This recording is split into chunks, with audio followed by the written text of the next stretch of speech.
Okay, let's go ahead and do a quick analysis on Nzdjpy on the 1 hour time frame. First thing we want to do, we want to know, okay, do you want to be buying or selling this market? And that will obviously rely on what trend are we in. And in this market, I think it's clear to see that we're actually moving to the downside. So we have a downtrend and we want to be focusing on selling opportunities.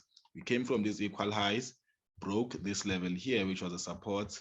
We got a retest, retest, and another retest here. Actually, there was also another retest just as the market was breaking this level for the first time, because you can see the small bullish candlestick that went ahead and touched this level before the market was able to go down to the downside and create this new level here, which is now, which was basically a support. After being broken here, we are now coming back for a retest of that level, and we have seen bears starting to come in very aggressively with this candlestick here. Even when the market was breaking the level for the first time, if you analyze your candles nicely, you can actually see that there was a push to the downside and there was a large wick on the lower side, meaning the market came back to this level, and the very next candlestick on the 1 hour time frame has an upper wick, a large upper wick, meaning, okay, after the market came back to this level, there was a push from the level pushing us all the way to around 80.5, and we are now back at this level.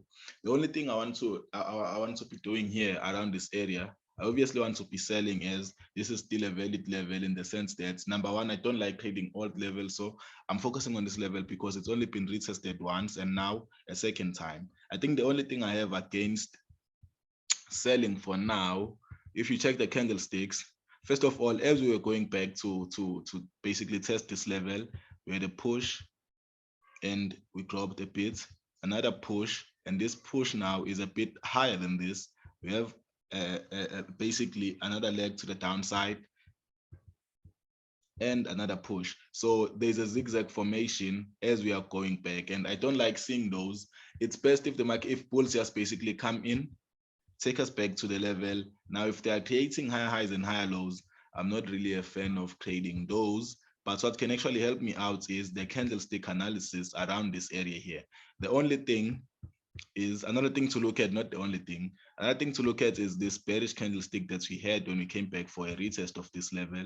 Very nice body to the downside. The only problem with it is there was a large lower wick, meaning yes, we are pushing down, but bulls are still trying to come back in the market. And as we can see, the past few sessions have basically been the market trying to go back up, and we are still not safe to sell in this instance. What I want to see before I can actually sell, because I'm always trying to make sure the odds are in my favor before I put money in the table. What I want to see here at least is from these lows here, where bulls started to come into the market, and where the nice bearish candlestick, which is the candlestick that we are trading from, I want to see the market at least breaking and closing below here.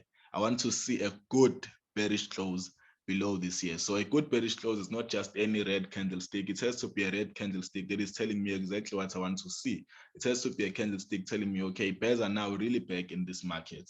That's what I will wait for before I execute sells on Nzdjpy, because we can try execute now only to find bulls going all the way up, as we have seen that as we were going back to the trend, to not the trend line, man, as we are going back for a retest, they've been creating, like I said, higher highs, higher lows, higher highs, higher lows, which I don't really like seeing. That's why you'll see many of my trades, I basically trade like this in many instances to avoid this type of situations.